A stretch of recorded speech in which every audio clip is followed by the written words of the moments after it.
My husband wanted a divorce and demanded the house, the cars, my entire life. Everyone told me to fight, even my lawyer. I didn't. I let him take it all. They thought I was weak. At the final hearing, I signed everything away. Unaware to him, I'd already secured my freedom until a few quiet words changed his face forever. My husband looked across the conference table with the kind of cold satisfaction that comes from someone who believes they've already won. He wanted the house, the cars, my business, everything we'd built together over 12 years of marriage. He wasn't negotiating. He wasn't asking. He was taking, like our entire life together was just a transaction he was closing, and I was the fool who'd signed the bad deal. My lawyer, Patricia Hendricks, grabbed my wrist under the table hard enough that I knew there'd be marks later. She'd been practicing family law for 28 years, and when I told her what I was planning to do, the color drained from her face completely. Sophia, don't do this. We can fight him. We should fight him. He's not entitled to half of what he's demanding. If this story gave you chills, smash that like button and help us reach 100K subscribers before the new year. We're so close to this incredible milestone, and your subscription could be the one that gets us there. Hit subscribe now and join our community. Let's celebrate together. I looked at her, then back at Marcus sitting across from me with that smug expression I used to find charming. The same face I'd kissed goodnight for over a decade. The same man who'd held me when my father died. The same person who promised before God and our families that he'd stand by me through everything. Give it all to him, I said quietly. Patricia dropped her pen. Excuse me. You heard me. The house, the cars, the business. Give him everything he wants. Marcus's smile flickered. Just for a second. He wasn't expecting that. His lawyer, a slick operator named Gregory Whitman, leaned over and whispered something in his ear. Marcus nodded slowly, like a predator who'd just cornered wounded prey. He thought he'd broken me. He thought I was surrendering. Everyone did. My mother called that night, her voice shaking with tears.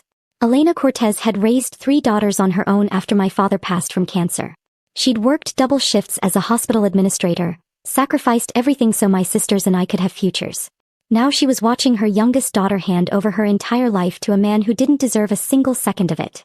Sophia, please. Your father poured everything into Cortez Commercial Interiors.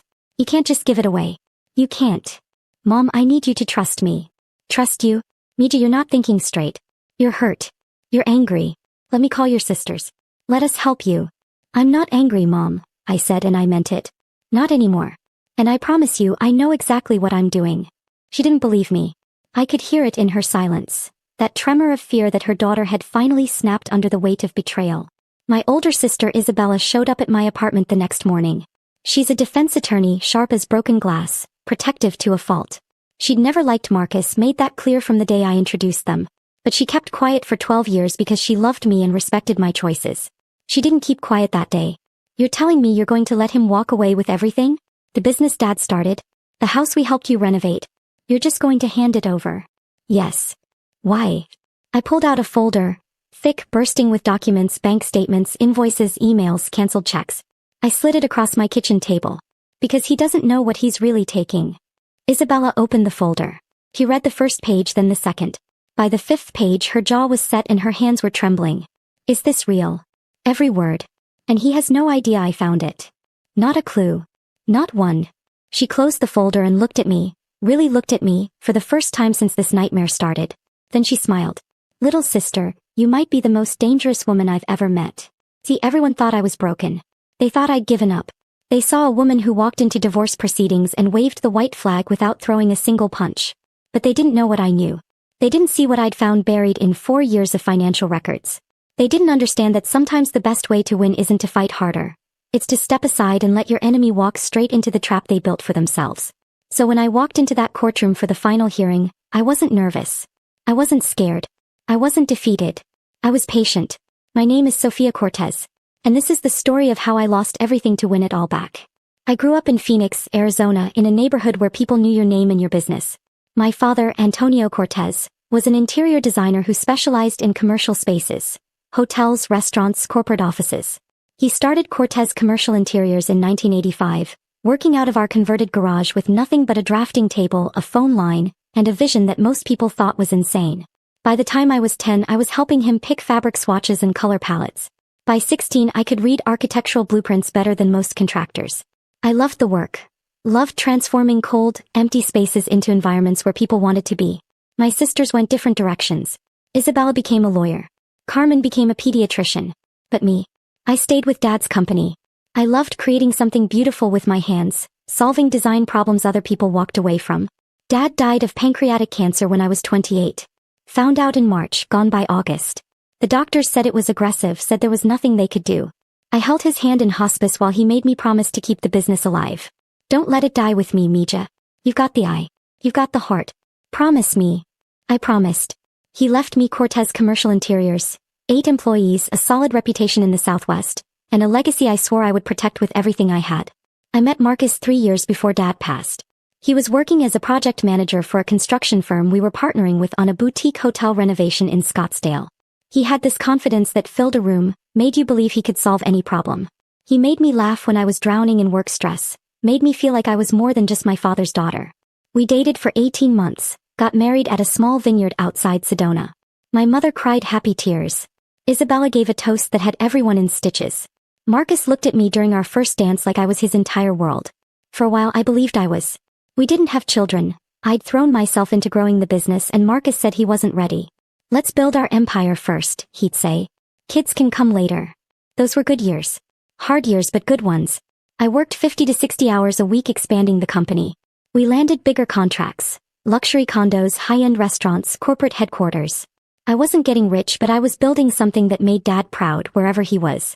But somewhere around year 8 Marcus changed.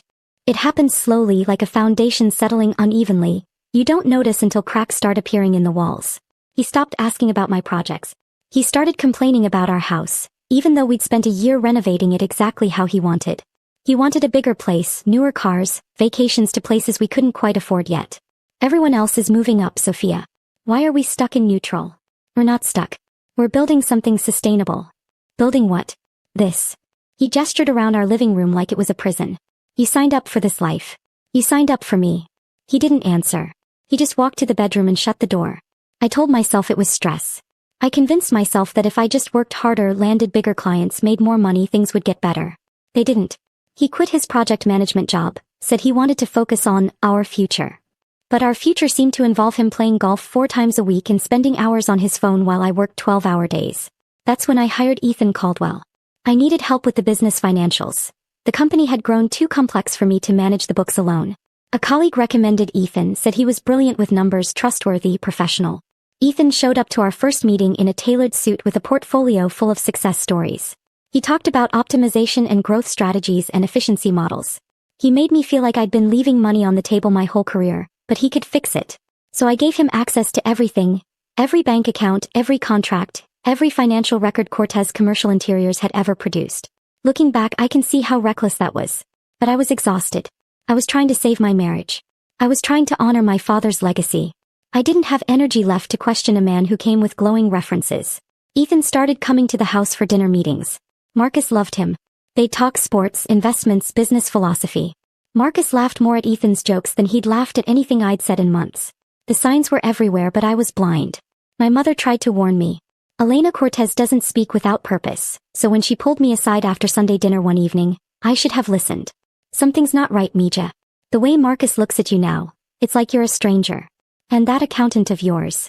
Mom, please. Not this. I'm trying to protect you. From what? Marcus and I are going through a rough patch. We'll work it out. I was so wrong. It was a Wednesday in April when my world shattered. I had a client meeting scheduled at a resort in Paradise Valley, but the client's assistant called that morning. Family emergency, need to reschedule. I decided to go home early, maybe surprise Marcus with lunch from his favorite Italian place. I pulled into our driveway around noon. His car was there. The house was quiet. Marcus? You home? No answer. I set the takeout on the kitchen counter, walked through the living room. Nothing. I figured maybe he was napping, he'd been complaining about insomnia. I headed upstairs. The bedroom door was closed. I could hear something on the other side, voices, movement, muffled laughter.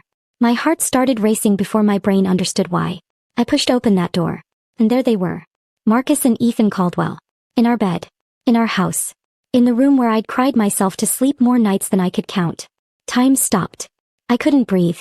I just stood there, frozen, staring at the 2 people I'd trusted most in the world, tangled together like I didn't exist. Sophia, wait. Let me explain. Explain what, Marcus?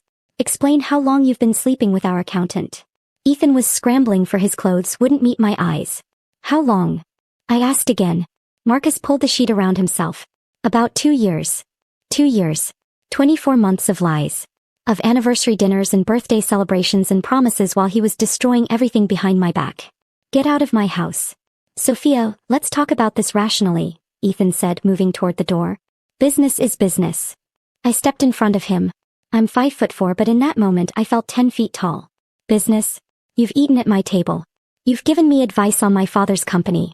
You looked me in the eye every week and lied to my face. I think you're overreacting. I grabbed my phone. Get out now or I'm calling the police and reporting you for trespassing. Your choice. He left. Didn't even glance at Marcus. Marcus started crying. Real tears or performance, I couldn't tell anymore. Sophia, please. I was lonely. You're always working. I needed someone who understood me. I've worked 60-hour weeks to build the life you said you wanted. Maybe if you'd paid more attention to me instead of that company. That company is my father's legacy. And apparently, it was the only thing keeping this marriage alive. 10 days later, Marcus filed for divorce. But he didn't just want out, he wanted everything. The house, both vehicles, full custody of our Bernese mountain dog Luna, and Cortez Commercial Interiors. The company my father built, the company I dedicated my adult life to growing. His lawyer sent a demand letter that made me physically ill. Marcus claimed he'd been an unpaid partner in building the business, deserved compensation for years of emotional support and domestic sacrifice. Patricia called me the same day. Sophia, this is robbery. He's not entitled to the business. We can destroy this claim. Not yet, Patricia. There's something I need to verify first. That night I drove to the office. I pulled every financial record from the last 4 years. Bank statements, invoices, vendor contracts, email correspondence, check ledgers. I spread them across my father's old desk and started reading. By midnight I'd found the first fabricated invoice. By 3 a.m. I'd found 19 more. By sunrise I'd uncovered nearly $580,000 in fraudulent transactions, shell companies, fake vendors, payments for materials and services that never existed. And on more than half of those authorization forms, right there in digital signature, was my husband's approval. Marcus wasn't just cheating on me. He was systematically robbing me blind. And he thought he was going to walk away with everything. I sat in my sister Isabella's home office the next morning, the evidence folder between us. 4 years of theft. More than $500,000. Fake invoices, phantom vendors, forged contracts, and Marcus's digital fingerprints on nearly everything. My first instinct was to confront him, throw these documents in his face, call the police, watch him arrested in handcuffs. But then I stopped myself. Marcus was calculating. If I tipped my hand now, he'd find a way to cover his tracks, destroy evidence, blame Ethan. He'd twist the narrative until he looked like the victim. I needed a different approach. Isabella, I need you to help me find a forensic accountant. Someone who can document this properly. Someone who can build a case that will stand up in federal court. Federal court? Sophia, what are you planning? Marcus wants Cortez Commercial Interiors. He's demanding it in the divorce. If I fight him, he'll dig in, hide evidence, drag this out for years. But if I give it to him willingly... Isabella's eyes widened. He inherits legal responsibility for every transaction the company made. Exactly. That's either brilliant or insane. Probably both. Can you help me? She finished her coffee and set the mug down firmly. I know someone. Works with the U.S. Attorney's Office on Financial Crimes. Let me make some calls. 4 days later, I was sitting in a glass conference room with a forensic accountant named Victoria Brennan. She was a woman in her early 50s with sharp eyes and a reputation for taking down white-collar criminals. I handed her everything. Every statement, every invoice, every email trail. She spent 3 weeks analyzing it all, building timelines, tracing money flows, documenting the systematic theft. When she finished, she called me back to her office. Ms. Cortez, you have an exceptionally strong case here. This isn't amateur hour. This is organized embezzlement. Your husband and your accountant have been running a coordinated scheme for at least 48 months. What are my options? Civil suit would take years and cost a fortune. Given the scope and the interstate wire transfers involved, I'd recommend the federal route. The FBI's Economic Crimes Unit handles cases like this. Wire fraud alone carries up to 20 years. And if my husband takes ownership of the company before charges are filed? Victoria smiled. Then he assumes full legal liability for everything that company has done. Every fraudulent transaction, every fake vendor payment, every dollar that disappeared, it all becomes his responsibility. I shook her hand and walked out of that office feeling something I hadn't felt in months. Hope. The next several weeks were the hardest of my life. I had to pretend. Had to sit across from Marcus in mediation sessions and act defeated. Watch him smirk while Gregory Whitman listed demand after demand. Patricia thought I was having a breakdown. Sophia, I'm begging you. Let me fight this. We have grounds to contest everything. No. We agree to his terms. The house. Give it to him. The vehicles? Give them to him. The business your father built with his own hands? All of it, Patricia. Every last piece. She threw her legal pad on the table. I've been doing this for 28 years. I've never seen a client so determined to self-destruct. I'm not self-destructing. I'm setting a trap. She stared at me for a long moment. What do you know that I don't? Nothing you need to worry about yet. When the time comes, everything will make sense. My mother was harder to convince. She showed up at my apartment one evening with homemade tamales and tears streaming down her face. Mija, please. That company is all we have left of your father. I took her hands in mine. Mom, do you trust me? Of course I do. Then believe me when I tell you Dad would understand. Sometimes you have to lose the battle to win the war. And I promise you when this is over you'll understand why. She hugged me and held on like she was afraid to let go. The day of the final hearing arrived on a gray Tuesday morning in November. I woke at 5 a.m., old habits. I showered, dressed in a simple navy pantsuit my father had loved, and looked at myself in the mirror. I looked tired, older than 36. But underneath the exhaustion there was something else. Something calm, something steady. Today was the day. I drove to the courthouse alone. Isabella offered to come but I told her to stay on standby. Mom wanted to be there but I asked her to wait by the phone. This was something I needed to do myself. The courtroom was smaller than I expected. Wood paneling, fluorescent lights, an Arizona state flag hanging limply in the corner. It smelled like old paper and burnt coffee. Marcus was already there, sitting at the plaintiff's table with Gregory Whitman. He wore an expensive suit I'd probably paid for and that same cold smile. I nodded at him and took my seat next to Patricia. Last chance, Sophia. I can still object. No, Patricia. We stick to the plan. What plan? You're giving him everything. Trust me. The judge entered. A stern woman named Judge Marianne Holbrook with silver hair and sharp eyes. She'd seen 1,000 divorces. Ours was just another file. She reviewed the settlement terms aloud. The residential property at 2847 Desert Vista Drive transferred to Marcus Holloway. The 2022 Audi Q7 and 2023 Tesla Model S transferred to Marcus Holloway. Full ownership of Cortez Commercial Interiors, including all assets, contracts, equipment, intellectual property and financial accounts, along with all associated liabilities, transferred to Marcus Holloway. All assets and liabilities. Those words hung in the air like smoke. Ms. Cortez, do you understand and accept these terms? I do, Your Honor. And you're entering into this agreement voluntarily without coercion? Yes, Your Honor. Patricia shifted beside me. I could feel her frustration radiating like heat. The judge slid documents across her bench. Very well. Please sign where indicated. I stood, walked to the bench, picked up the pen. Marcus watched me with barely concealed triumph.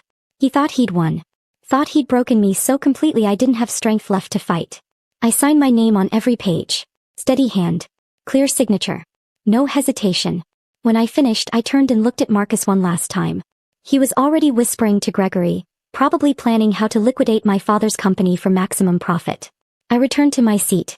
Judge Holbrook was about to close the proceedings when the courtroom doors opened. 3 people walked in. 2 men in dark suits with federal badges visible on their belts. 1 woman carrying a manila envelope, Victoria Brennan. The entire room went silent. The first agent walked directly to Gregory Whitman and handed him the envelope. I watched Gregory's face change, the confidence draining like water from a cracked vessel. His skin went pale. His hands trembled as he read. What is it? Marcus demanded. What's wrong? Gregory turned to him, leaned close and whispered 6 words. Ethan Caldwell was just arrested. You're next. For a heartbeat, Marcus didn't react. He just stared at Gregory like he was speaking a foreign language. Then he grabbed the document. I watched his eyes move across the page. I watched the color drain from his face. I watched his lips start to tremble. The document was a federal indictment. Wire fraud. Embezzlement. Tax evasion. Conspiracy to commit financial crimes. 2 names listed as defendants. Ethan James Caldwell and Marcus David Holloway. Marcus stood so fast his chair toppled backward. No, this isn't right. This is a mistake. Judge Holbrook banged her gavel. Mr. Holloway, compose yourself. You don't understand. This was all Ethan. I just signed what he told me to sign. The female agent stepped forward. Mr. Holloway, you have the right to remain silent. Anything you say can and will be used against you in a court of law. Marcus spun toward me, his perfect composure shattered. His voice came out as a scream. You did this. You set me up. You knew. I didn't say a word. I just sat there, hands folded, and looked at him calmly. You gave me the company because you knew it was poisoned. You let me take it so I'd take the blame. You planned this whole thing. Judge Holbrook banged her gavel again. Order. I will have order. But Marcus wasn't listening. He lunged toward me. The bailiff caught him before he made it 2 steps. I'll destroy you, Sophia. I swear to God I'll. I stood slowly, smoothed my jacket, and looked him straight in the eyes. You already tried, Marcus. You've been trying for 4 years. But here's the thing about building a life on lies. Eventually the foundation cracks and everything comes crashing down. The bailiff escorted him out. He was still screaming my name when the doors closed. Patricia sat beside me in stunned silence. Finally she spoke. You knew this whole time. I knew. Why didn't you tell me? Because I needed it to be real, Patricia. I needed him to believe he'd won. I needed him to take ownership of that company with his own signature on every document. Because the moment he did, he became legally responsible for every crime committed under its name. Patricia let out a breath and shook her head. In 28 years of practicing law, I have never seen anything like that. I picked up my bag and walked out of that courtroom. The Arizona sun was shining outside. First time in months I'd really noticed. 8 months have passed since that day. Ethan Caldwell pleaded guilty to 14 counts of wire fraud and embezzlement. He's currently serving 32 months in federal prison. His CPA license was permanently revoked. The man who sat at my dinner table while stealing from my family will spend the next 2.5 years staring at concrete walls. Marcus's case took longer. He hired 4 different lawyers trying to fight the charges. He claimed manipulation, coercion, ignorance. None of it worked. The forensic evidence was overwhelming. His digital signatures were on the authorizations. His email account was linked to the shell companies. His involvement was undeniable. In the end he took a plea deal. 4 years probation, 300 hours community service, full restitution of stolen funds, which meant liquidating everything he'd fought so hard to take from me. The house went into foreclosure when he couldn't make payments. The cars were repossessed. Cortez Commercial Interiors was dissolved by court order. Its contracts cancelled. Its equipment sold at auction. He lost everything. Not because I took it from him, but because he took it from himself. I won't lie, there was satisfaction in watching it collapse. After everything he did, every lie and betrayal, part of me wanted to see him suffer. But that feeling faded faster than I expected. Revenge is like drinking poison and waiting for the other person to die. It doesn't heal anything. It just keeps you chained to the person who hurt you. So I let it go. I started over with nothing but my talent, my reputation, and my father's training. I filed paperwork for a new company, Cortez Design Studio. Smaller, simpler, cleaner. Built from the ground up with no partners I didn't trust, no secrets hiding in the books. My old team came back. Every single one of them. My lead designer, Rachel Kim, showed up on my first day in the new office with champagne and a handshake. Heard you're hiring, boss. Pay will be lower for a while until we rebuild. Don't care. I'd rather work for someone with integrity making less than work for a fraud making more. We landed our first contract 3 weeks later. A boutique hotel owner in Tucson who'd heard the truth. Not the gossip but what really happened. Sophia, I've been in hospitality for 30 years. I've seen people go through what you went through and come out bitter or broken.